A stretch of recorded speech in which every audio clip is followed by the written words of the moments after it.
डगर पर वो चला, वहां ना सूरज ढला, डर के ना अंधियारों से वो कभी टला। गिला शत्रु का हो अभेद ना परवाह, है युद्ध कर्तव्य का है ये कुरुक्षेत्र। लेके हर लक्ष्य को वो साथ है चलता, निडर संतान है वो मातृभूमि का।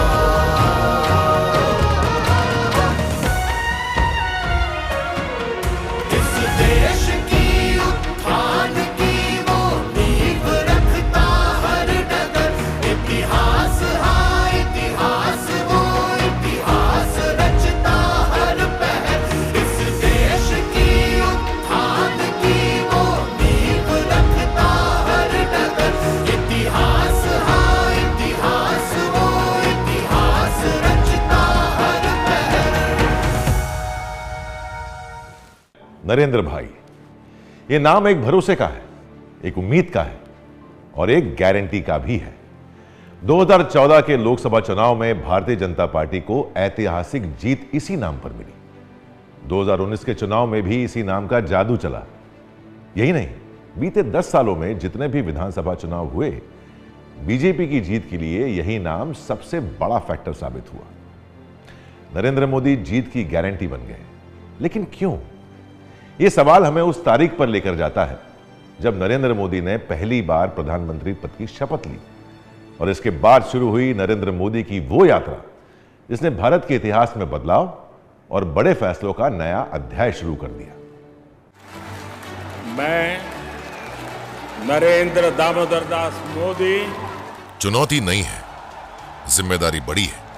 ईश्वर की शपथ लेता हूं कि लेकिन लोकतंत्र के विजय रथ का सारथी वही है। एक बार फिर उसने थामी है देश की कमान। सबसे बड़े महारथी के सामने है एक और इम्तिहान।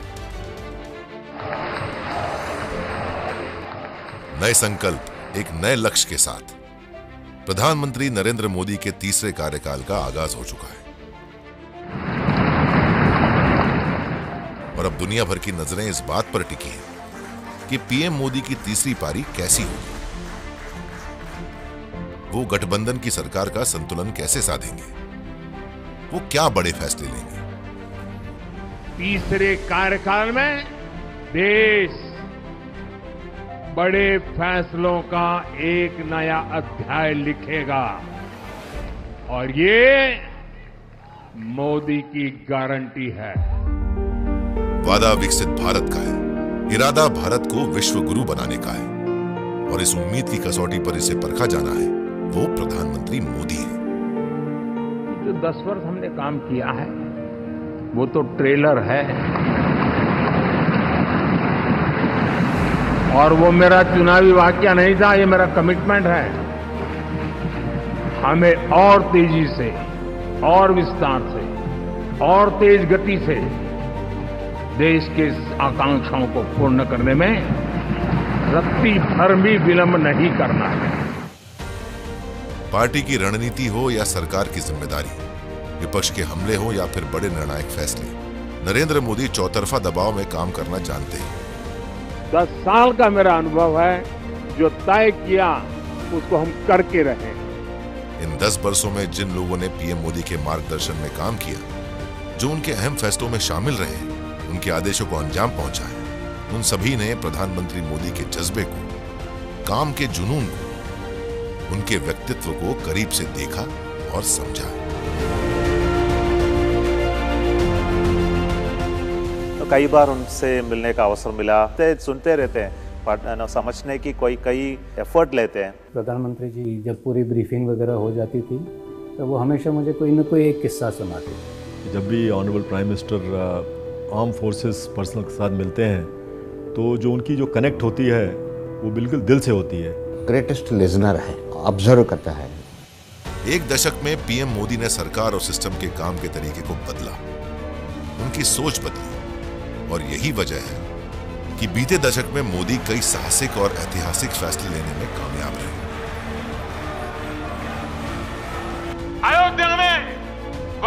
मंदिर का निर्माण करके हमने 5 सदियों का इंतजार खत्म किया। 7 दशक बाद हमने करतारपुर साहिब राहदारी खोली है।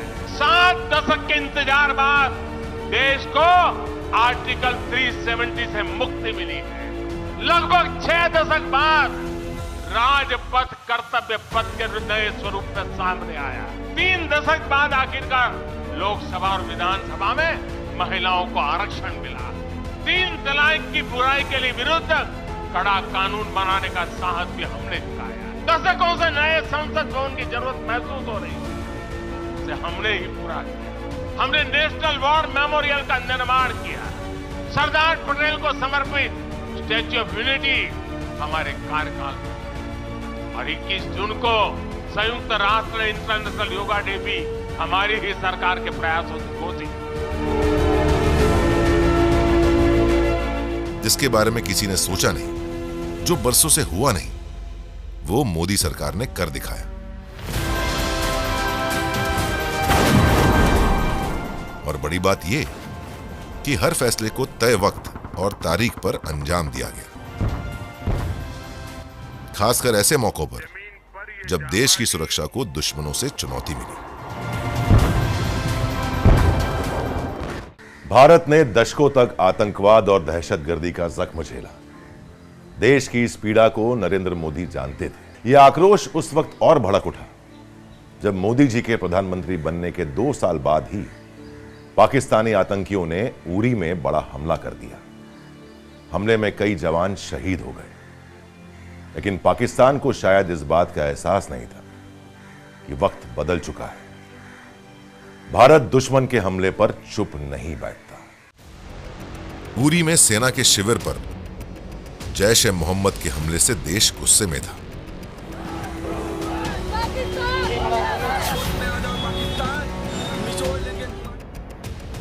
प्रधानमंत्री मोदी देश की इस भावना से वाकिफ थे, और फिर इसके बाद जो हुआ उसकी कल्पना भी किसी ने नहीं की थी। 10 दिन बाद ही उरी हमले का जवाब सर्जिकल स्ट्राइक से दिया गया। आजादी के बाद भारत ने पहली बार ऐसा एक्शन लिया था। पीएम मोदी खुद जोखिम भरी इस कार्यवाही पर लगातार नजर बनाए हुए थे। मैं जानता हूं कि ये बहुत बड़ा रिस्क था, और रिस्क मुझे राजनीतिक फायदे और नुकसान वाला रिस्क मैं कभी सोचता नहीं। मेरे जवान, उनका कोई नुकसान नहीं होना चाहिए, क्योंकि वो हमारे शब्द पर जिंदगी लगाने के लिए निकल पड़े।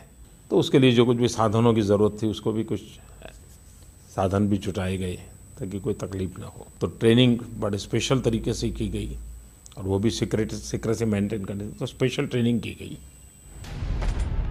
प्रधानमंत्री मोदी का संदेश साफ था, आतंकी हमले पर भारत चुप नहीं बैठेगा। 14 फरवरी 2019 को पुलवामा में आतंकियों ने सीआरपीएफ के काफिले पर कायराना हमला किया, और उसी वक्त भारत ने जवाबी कार्रवाई की, उल्टी गिनती शुरू कर दी। ये एक बहुत बड़ा टेररिस्ट इंसिडेंट था, बहुत ही बड़ा। तो एज इट इज इसका रिस्पांस क्या होगा, कहीं होगा, तो ग्राउंड प्रिपरेशंस, थिंकिंग बहुत रैपिडली इवॉल्व हो रही थी। पुलवामा अटैक के एक दिन बाद 15 तारीख को सुरक्षा मामलों पर कैबिनेट कमेटी की बैठक हुई। बैठक में भारत ने एक और बड़े प्रहार का फैसला लिया। लंबे मंथन के बाद प्रधानमंत्री मोदी ने वायुसेना को एयर स्ट्राइक की अनुमति दे दी। आई थिंक उस सिचुएशन में एयर पावर को यूज़ करके एयर स्ट्राइक करना डीप इनसाइड पाकिस्तान टेरिटरी, ये एक बहुत बड़ा और बहुत अहम फैसला था।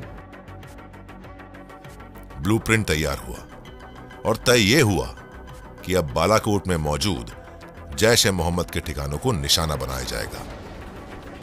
ये एक इतना ठोस कदम था कि एनिमी को समझ आए कि अब ये टेररिज्म एक्सेप्टेबल नहीं है, एंड इसके पीछे जो लोग हैं वो जहां भी होंगे उनको टारगेट किया जाएगा।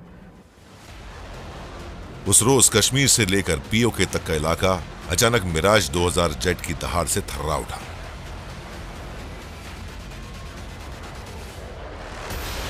तड़के 3 बजे जेट फाइटर एलओसी पार कर बालाकोट पहुंच गए, और फिर देखते ही देखते उन्होंने आतंकी संगठन जैश ए मोहम्मद के ठिकानों को तबाह कर दिया।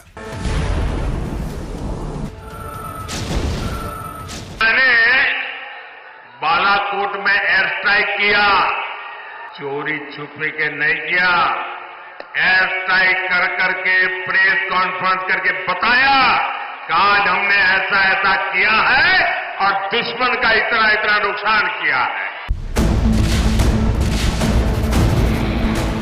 बालाकोट एयर स्ट्राइक में 300 से ज्यादा आतंकी मार गिराए। भारतीय वायुसेना की इस कार्यवाही से पाकिस्तान को सबक मिल चुका था। 71 के बाद ये फर्स्ट टाइम था जब एयरफोर्स के एयरक्राफ्ट ने एलओसी क्रॉस करके कोई टारगेट हिट किया 71 के बाद। सो ये एक बहुत अहम फैसला था, बहुत स्ट्रांग फैसला था। स्ट्रांग इसलिए भी क्योंकि एयर पावर को जल्दी यूज़ नहीं करते। जब कारगिल हुआ था ना, दुश्मन के सैनिक हमारे एरियाज़ में बैठे हुए थे, हमने एयर पावर खाली अपने एरिया में यूज़ की, हमने एलओसी क्रॉस नहीं किया। तो इसलिए इसका महत्व और भी बढ़ जाता है। भारत अब दुश्मन को उसके घर में घुसकर मारता है और दुनिया को बताता भी है। ये बात पाकिस्तान को भी समझ में आ गई। एक पाकिस्तान को क्लियर मैसेज गया कि हम एयर पावर भी यूज़ कर सकते हैं, टेररिस्ट कहीं भी सेफ नहीं है, टेररिज्म अनएक्सेप्टेबल है। वो जो न्यूक्लियर उस पर ये जो मुद्दा उठाते थे कि हम कभी ऐसा नहीं कर पाएंगे, वो एक हमने स्ट्रेटजिक स्पेस को डेमोन्स्ट्रेट कर दिया जहाँ पे एयर पावर यूज़ हो सकती है विदाउट एस्केलेशन। तो इसके बाद एस्केलेशन कंट्रोल किया गया, इसको सिचुएशन को आउट ऑफ हैंड नहीं जाने दिया। ये सब एक बहुत बड़ी अचीवमेंट थी। बालाकोट एयर स्ट्राइक के बाद विंग कमांडर अभिनंदन की डंके की चोट पर पाकिस्तान से वापसी हुई। जाग रहा है देश मेरा, हर भारतवासी जीतेगा। सौगंध मुझे इस मिट्टी की, मैं देश नहीं मिटने दूंगा।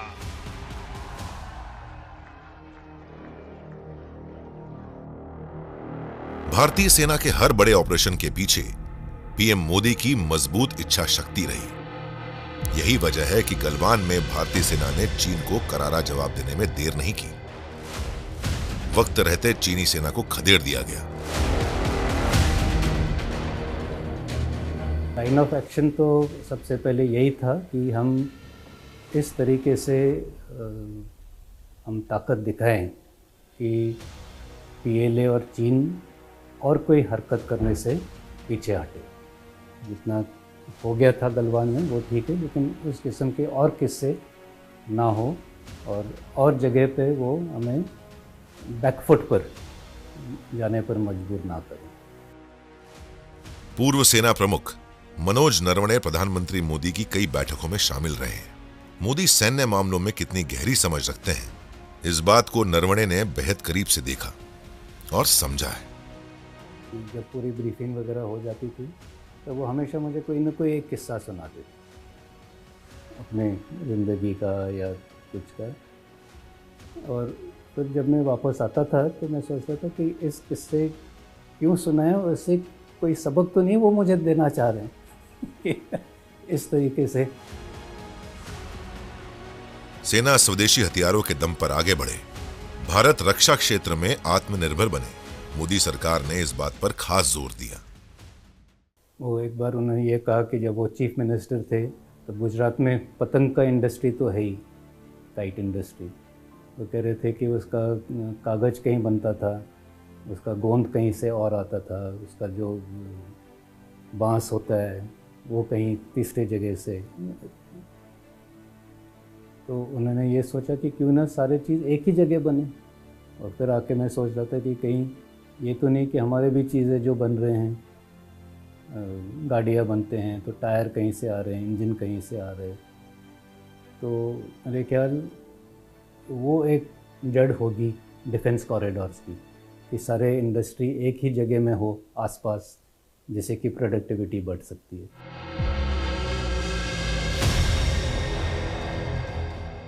और अब तो भारत हथियारों के निर्यात की तरफ कदम बढ़ा चुका है। इस दिशा में शक्तिशाली सुपरसोनिक क्रूज मिसाइल ब्रह्मोस मील का पत्थर साबित हुआ। ब्रह्मोस विश्व की सबसे फास्ट सुपरसोनिक क्रूज मिसाइल है, सबसे तेज। 300 किलोमीटर जाने के लिए ये करीब 5 मिनट का समय लेती है। विश्व की कोई भी क्रूज मिसाइल आप ले लीजिए, वो कम से कम 20 मिनट से लेकर के 27-28 मिनट तक का समय लेती है। उसके अलावा इसकी पिन पॉइंट एक्यूरेसी जो है, हमने 110 से ज़्यादा फ्लाइट ट्रायल करनी है। और कॉस्ट के हिसाब से देखा, जहाँ पर एक मिसाइल हमारी काम करती है वहाँ पर उनकी 2 या 3 मिसाइल्स लगती हैं, तो हम कॉस्ट के हिसाब से भी बेहतर हैं। हमारी मिसाइल को 10 साल तक उसको कुछ करने की ज़रूरत नहीं है, छेड़ने की ज़रूरत नहीं है, वो मेंटेनेंस फ्री है। ब्रह्मोस मिसाइल के जरिए भारत ने रक्षा निर्यात में धमाकेदार एंट्री की है। ब्रह्मोस की खरीद को लेकर भारत और फिलीपींस के बीच बड़ी डील हुई थी। ये बात शायद ही लोगों को मालूम है कि इस डील को अंजाम तक पहुंचाने में प्रधानमंत्री मोदी का बड़ा रोल था। तो जब बच्चे को बाप की ज़रूरत होती ना, पिता की ज़रूरत होती है, तो उस समय अंगुली पकड़ के वो चलता है, कभी गिरता है, कभी संभलता है। तो मैं समझता हूँ पिछले 2022 जनवरी से लेकर के अभी ये जून 2024 आया है, तो करीब 2.5 साल में हमने बहुत सारे उतार चढ़ाव देखे और बहुत सारी जगहों पर हमको कष्ट आए। तो मुझे ऐसा लगता है कि जहाँ जहाँ पर हम लड़खड़ा रहे थे, हम कहीं गिर रहे थे, तो हमको कहीं ना कहीं ढाढ़स बनाने के लिए कोई था शायद। और मैं समझता हूँ कि प्रधानमंत्री जी उस रूप में थे जिस रूप में वो हमें बार बार उठो, चलो, लो, आगे रास्ता है।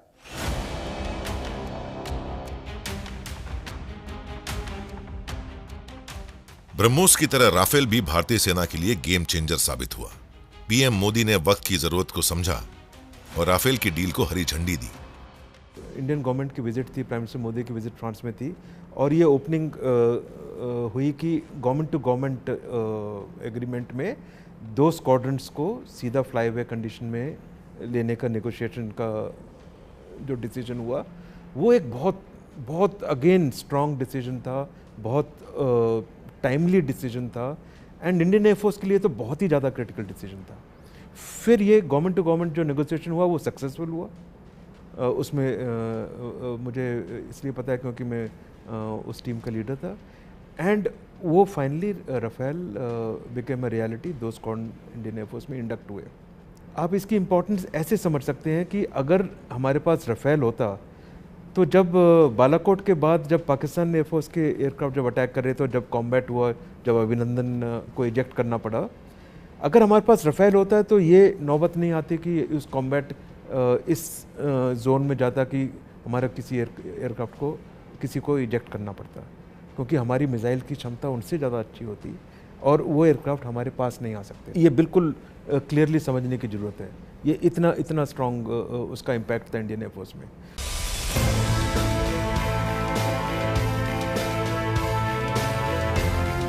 प्रधानमंत्री मोदी रक्षा क्षेत्र के कई बड़े बदलाव के सूत्रधार बने।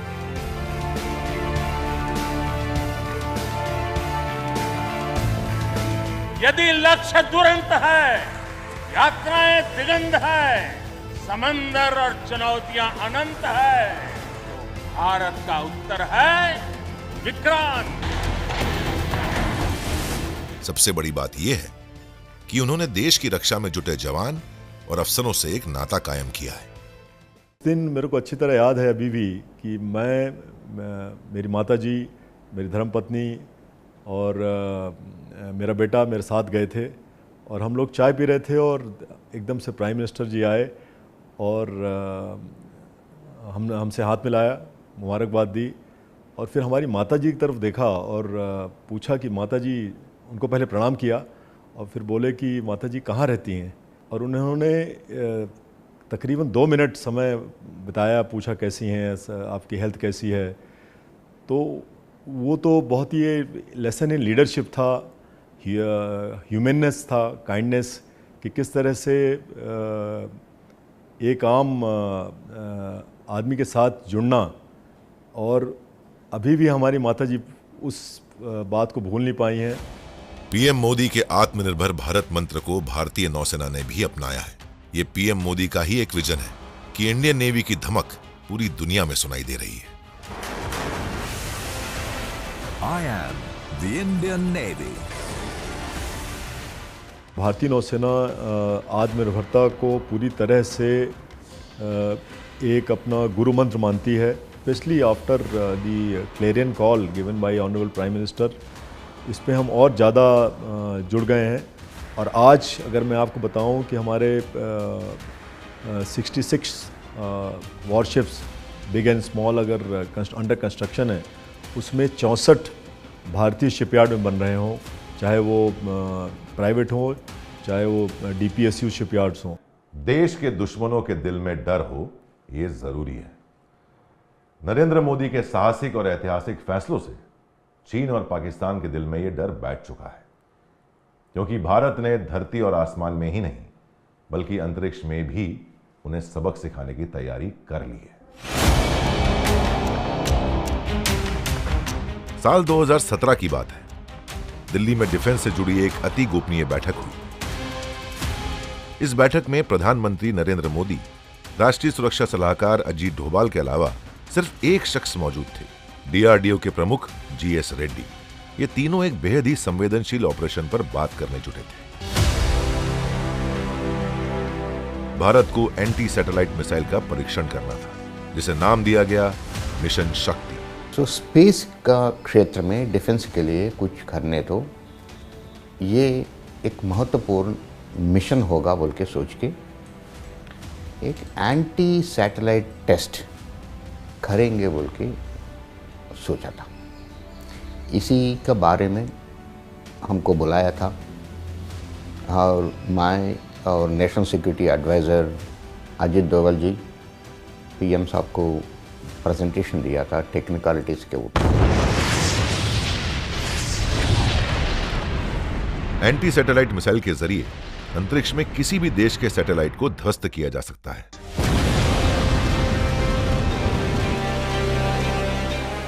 आज तक किसी भी युद्ध में इस तरह के हथियारों का उपयोग नहीं किया गया है। एंटी सैटेलाइट मिसाइल परीक्षण परमाणु परीक्षण की तरह ही बेहद संवेदनशील था। इसे परमाणु परीक्षण की तरह ही बेहद गोपनीय रखा गया।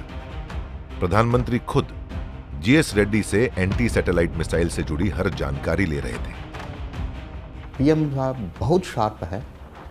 ये पूरा जो टेक्निकल एस्पेक्ट्स है टॉप लेवल में क्विकली अंडरस्टूड एंड सेड ये स्पेस में ऐसा करने तो डिब्रीज का क्या होगा, और बताया था ये टेस्ट आपने ऐसा डिज़ाइन करना है, डिब्रीज मिनिमम होना है, स्पेस में और कुछ नुकसान ना होना है, और किसी से स्पेस एसेट्स को कुछ ना होना है, और जो डिब्रीज होता है वो भी मिनिमम टाइम पीरियड में ये डिके होना है।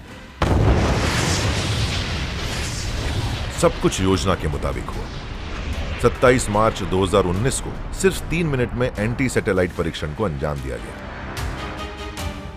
परीक्षण के दौरान धरती से 300 किलोमीटर की दूरी पर अंतरिक्ष में एक माइक्रो सैटेलाइट मार गिराया गया। भारत ने आज अपना नाम स्पेस पावर के रूप में दर्ज करा दिया है। अब तक दुनिया के 3 देश अमेरिका, रूस और चीन को यह उपलब्धि हासिल थी। अब भारत चौथा देश है जिसने आज यह सिद्धि प्राप्त की है। मिशन शक्ति यह अत्यंत कठिन ऑपरेशन था। दुनिया में ऐसा वाला मिशन कम से कम डिज़ाइन से डेवलप करके टेस्ट करने में 4-5 साल मिनिमम लगता है, लेकिन साइंटिस्ट का कैपेबिलिटीज़ देख के 2 साल के अंदर करना है बोल के बताए थे। मैं ये मानता हूँ ये साइंटिस्ट के लिए एक मोटिवेशन फैक्टर है, क्योंकि देश का नेता साइंटिस्ट में इतना कॉन्फिडेंस दिखाया। जो बरसों से नहीं हुआ वो मोदी सरकार में हुआ।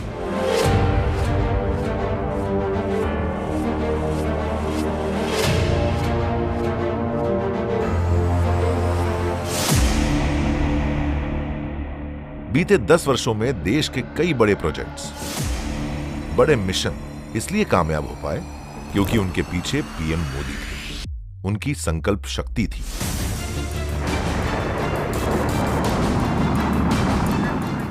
चंद्रयान 3 की सफलता ने तो नया इतिहास रच दिया। PM3 के उत्थापन के साथ ही हमारे अंतरिक्ष यान चंद्रयान 3 की चंद्रमा की यात्रा प्रारंभ हो चुकी है। चंद्रयान ने 3 लाख किलोमीटर का फासला तय किया और तय अनुमान के मुताबिक चांद की सतह पर उतरने में कामयाब भी रहा। जी हाँ, आप अपनी स्क्रीन पे देख सकते हैं कि हम lander module. People are applauding. Hindi में एक कहावत है कि चंदा मामा दूर के, लेकिन अब हम ये कह सकते हैं कि चंदा मामा अपने घर घर। मिशन चंद्रयान की सफलता से भारत के इतिहास में गौरव का एक स्वर्णिम अध्याय जुड़ गया।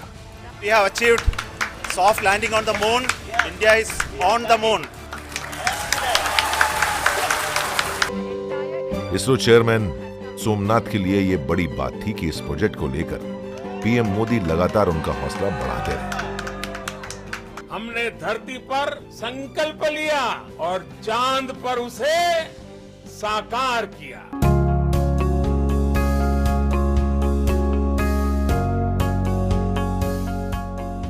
पीएम मोदी किस तरह नए रिसर्च को जानने समझने को उत्सुक रहते हैं, ये इसरो चेयरमैन सोमनाथ ने बहुत करीब से देखा है। एक वाकया तो ऐसा है जिसे सोमनाथ कभी भूल नहीं पाएंगे। एक बार मुझे तबीयत अच्छा नहीं था, उसी समय डिटेक्ट किया था हमारा कैंसर। एक मीटिंग में मैं उनके पीएम रेसिडेंस में था, मैं वहाँ गया। उसी समय मुझे पूछा कि ये डिसीज कब डिटेक्ट किया और कब ऐसा है, कहाँ ट्रीटमेंट लेते हैं, इसके बारे में मुझे पूछा। और उसी समय कुछ समय उन्होंने बहुत चिंतित रखा, उसने कुछ नहीं बोला। मुझे ऐसा लगा कि वह इमोशनल है इसके विचार में सोचकर। आसमान में सिर उठाकर घने बादलों को चीर रोशनी का संकल्प ले, अभी तो सूरज उगा है। दृढ़ निश्चय के साथ चलकर हर मुश्किल को पार कर घोर अंधेरे को मिटाने, अभी तो सूरज उगा है।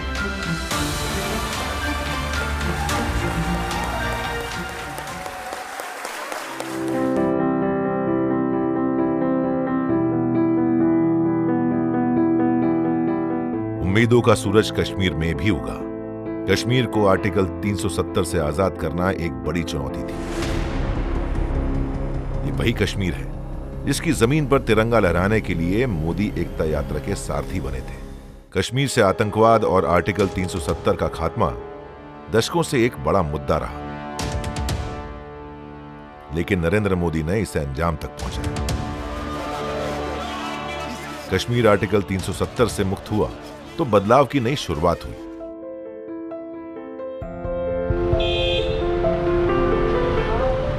अब आर्टिकल 370 और 35A बीते हुए इतिहास की बात हो जाने के बाद उसके नकारात्मक प्रभावों से भी जम्मू कश्मीर जल्द बाहर निकलेगा, इसका मुझे पूरा विश्वास है। मैं नरेंद्र दामोदर दास मोदी। नरेंद्र मोदी देशवासियों की जिन उम्मीदों के साथ प्रधानमंत्री बने, बीते एक दशक में हर हिंदुस्तानी ने उसे आकार लेते देखा। अब बारी नरेंद्र मोदी के एक बड़े संकल्प सिद्धि की थी। हमारे राम आ गए। नरेंद्र मोदी संघ के दिनों से ही राम मंदिर आंदोलन से जुड़े रहे। उन्होंने खुद देखा था कि किस तरह राम मंदिर के लिए लोग अपनी जान भी निछावर करने को तैयार हैं। राम भारत की आस्था है, राम भारत का आधार है, राम भारत का विचार है, राम भारत का विधान। अहमदाबाद में भारतीय जनता पार्टी कार्यालय से जुड़े रमेश भाई जोशी उर्फ तलाड़ी काका ने तो अनोखा प्रण लिया था। तलाड़ी काका ने यह प्रण लिया हुआ था कि जब तक राम मंदिर बनेगा नहीं तब तक मैं मौन व्रत धारण करूंगा।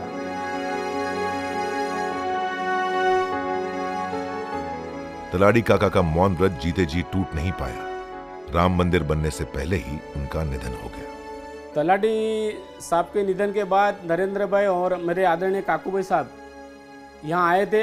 उन्होंने बोला कि तलाड़ी जी का विसर्जन करने के लिए, अस्थि विसर्जन करने के हिम्मत भाई तुम और अशोक भाई जाके आओ तो हम दोनों चाणोद नर्मदा नदी के तट पे इनका अस्थि विसर्जन करने की जवाबदारी हम दोनों को दी हुई थी।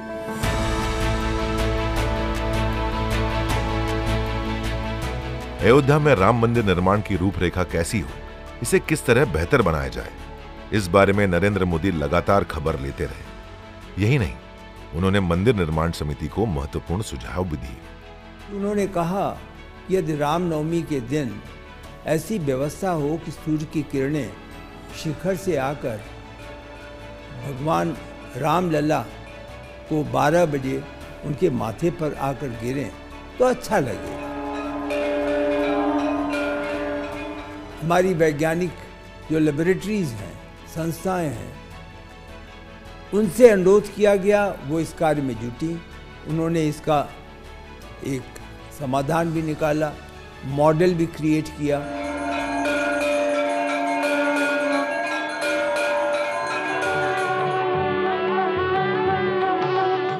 अयोध्या और राम मंदिर हिंदू जनमानस का हिस्सा है। हिंदू आस्था का ये चिंतन नरेंद्र मोदी के व्यक्तित्व में भी दिखता है। राम मंदिर के उद्घाटन और रामलला की प्राण प्रतिष्ठा के समय नरेंद्र मोदी परम भक्ति के भाव में डूबे दिखे। ये महायति का चिंतन है। जिस भावना के साथ वो राम मंदिर की प्राण प्रतिष्ठा में उसको मुकुट को लिए धीरे धीरे कर चल रहे थे, 500 बरस के इतिहास को 84 सेकंड में समेटकर इस देश की प्राण प्रतिष्ठा संस्कृति की दोबारा कर दी। और उसके बाद उन्होंने जो भाषण कहा उसमें 2-3 वाक्य ऐसे थे जो सबको गले को छू गए। सदियों की प्रतीक्षा के बाद हमारे राम आ गए। When India grows, the world grows. When India reforms, the world transforms. प्रधानमंत्री नरेंद्र मोदी ने 2021 में संयुक्त राष्ट्र महासभा में ये कहा था। ये बात गहरी थी और ये दुनिया के लिए बड़ा संदेश था। एक समय दुनिया के कई मुल्क मदद के लिए पश्चिम के विकसित देशों की तरफ देखते थे, लेकिन उम्मीदों की वही निगाहें अब हिंदुस्तान की तरफ उठती हैं। एक वक्त भारत को मदद लेने वाला देश कहा जाता था, अब भारत मदद देने वाला देश बन चुका है। भारत की भूमिका बड़ी होती जा रही है और नरेंद्र मोदी एक ग्लोबल लीडर के तौर पर उभरे।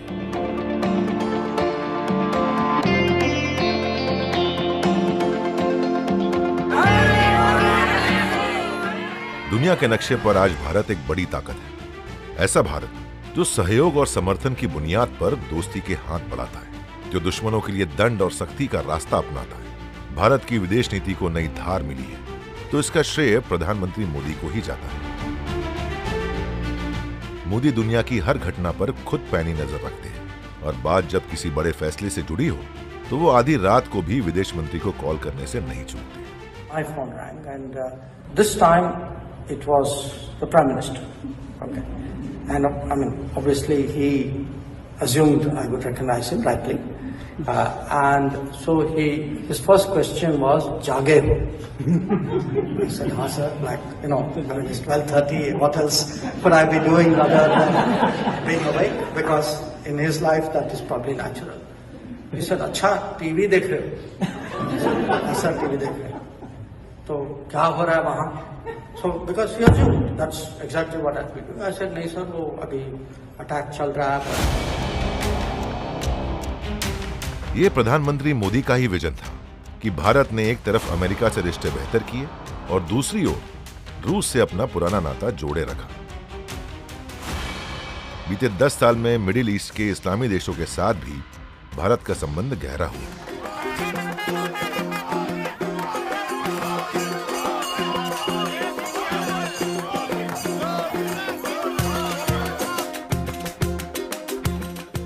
ये भारत के लिए बड़ी बात है कि सऊदी अरब, यूएई, बहरीन, मिस्र जैसे कई देशों ने प्रधानमंत्री मोदी को सर्वोच्च राष्ट्रीय पुरस्कार से सम्मानित किया।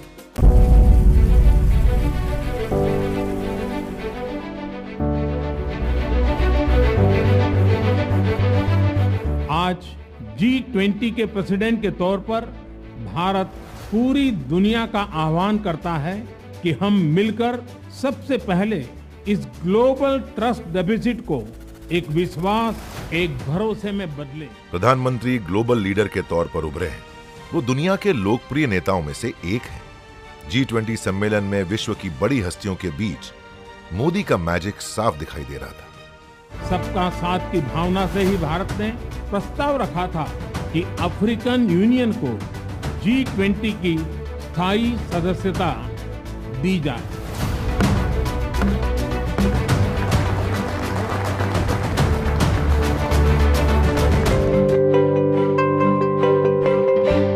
दुनिया की बदलती राजनीति के बीच भारत भूमिका बढ़ती जा रही है, क्योंकि भारत ना किसी खेमे में शामिल हुआ और ना ही किसी के साथ पक्षपात किया। रूस यूक्रेन युद्ध हो या फिर इजराइल हमास की जंग, हर जगह भारतीय कूटनीति का संतुलन दिखा और इसलिए विश्व के ताकतवर नेता पीएम मोदी की बात को गौर से सुनते हैं, उस पर विचार करते हैं। आज का युग युद्ध का है नहीं, और हमने फोन पर भी कई बार आपसे इस विषय में बात की है। आने वाले दिनों में शांति के रास्ते पर हम कैसे बढ़ सके, उसके विषय में जरूर आज हमें चर्चा करने का मौका मिलेगा। Prime Minister Modi is the boss. विश्व के बड़े मंचों पर भारत की धाक बढ़ने लगी।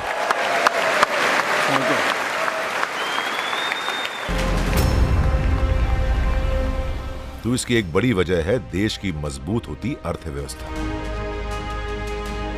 भारत दुनिया की तीसरी सबसे बड़ी इकोनॉमी बनने की राह पर है। पीएम मोदी ने 2047 तक विकसित भारत का लक्ष्य रखा।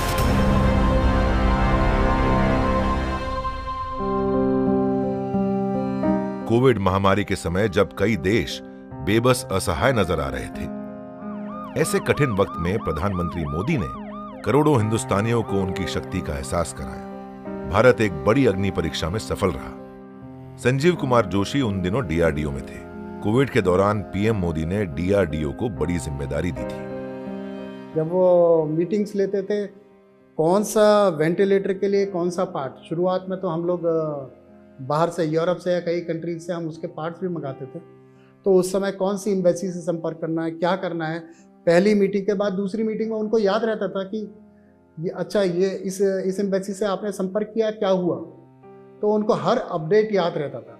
तो मैं समझता हूँ कि जिस तरीके से वो उस समय हर एक चीज़ को बहुत माइक्रो मैनेजमेंट कर रहे थे, शायद यही एक कारण है जिसके कारण हम कोविड जैसी महामारी से निकल पाए। 10 सालों में नरेंद्र मोदी की छवि ऐसे प्रधानमंत्री की बनी है जो हर किसी के दुख दर्द को समझता है, जनता से मन की बात करता है और मुश्किल वक्त में साथ भी खड़ा होता है। दाल चावल सब्जी पकाए हैं, आपके लिए चाय बनाए हैं। चाय बनाए तो पिलाओ ना फिर। 2 साल पहले आई सफर्ड ए स्ट्रोक, मेरा स्टेंट लगा। ये सारे पता चल गया प्रधानमंत्री जी को, सारे हमारे ऑनरेबल स्पीकर को, सबको। पर फोन पहले आया प्रधानमंत्री जी का मेरे बेटे के पास, और मेरा बेटा कहता है कि जिस तरह ताऊ जी एडमोनिश करते हैं बच्चे को, उस हिसाब से उन्होंने एडमोनिश किया। तुम्हें पता कैसे नहीं चला कि इस तरह हो रहा है? 3 दिन तक वो सफ़र कर रहे थे और हॉस्पिटल आने में। That shows the amount of affection he has अपने हमारे परिवार के साथ, जो मैं कभी भूल नहीं पाऊंगा। नरेंद्र मोदी लोगों से जुड़ना जानते हैं। यही नहीं, उन्होंने प्राइम मिनिस्टर ऑफिस की ताकत को आम आदमी से जोड़ने की कोशिश की है। वो खुद घंटों काम करते हैं। 73 साल की उम्र में जब इंसान पर थकान हावी हो जाती है, ऐसे समय में वो ऊर्जा से भरे हैं। नरेंद्र मोदी को करीब से जानने वाले, उनके साथ रहे लोगों ने उनकी इस खूबी को बरसों पहले ही देख लिया था। वो जानते हैं कि नरेंद्र भाई न कभी थकेंगे और ना ही रिटायर होंगे। नरेंद्र भाई को युवा लड़के जैसा जोश है, तो मैं तो योग करने वाला मानस हूँ, कसरत करने वाला मानस हूँ, એટલે मेरा शरीर तंदुरुस्त है। I am tired and retired means I am tired इसलिए रिटायर्ड हो रहा हूँ, ऐसा नहीं। और उन्होंने 2-3 बातें तय कर रखी है। वो एक कर रहे कि भारत को विश्व की 3 बड़ी अर्थव्यवस्थाओं में लाएंगे। एक, वो तय कर रहा है भारत को आत्मनिर्भर राष्ट्र बनाएंगे। उन्होंने तय कर रखा है कि भारत को परम वैभव के शिखर पर पहुंचाएंगे, और जब तक ये तीनों काम पूरे नहीं होंगे तब तक वो भारत का नेतृत्व करेंगे।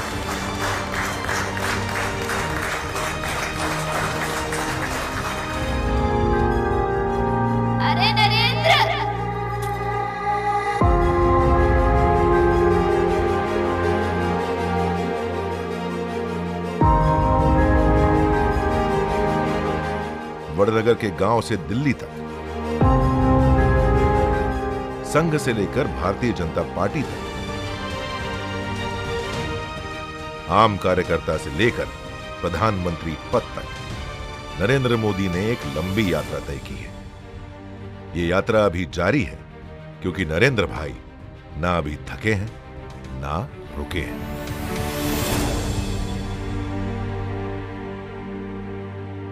नरेंद्र मोदी की यात्रा सिर्फ एक राजनेता की नहीं, यह यात्रा उस इंसान की भी है जो सारी उम्र चुनौतियों से लड़ता रहा, संघर्ष करता रहा, लेकिन खुद के लिए नहीं, समाज और देश के लिए। ऐसे ही लोगों से इतिहास बनता है, ऐसे ही लोग इतिहास रचते भी हैं। नरेंद्र भाई सीरीज में हमने सिर्फ यही दिखाने की कोशिश की है। यह सीरीज आपको कैसी लगी जरूर बताइएगा। फिलहाल मुझे यानी शरद केलकर को अनुमति दें। नमस्कार।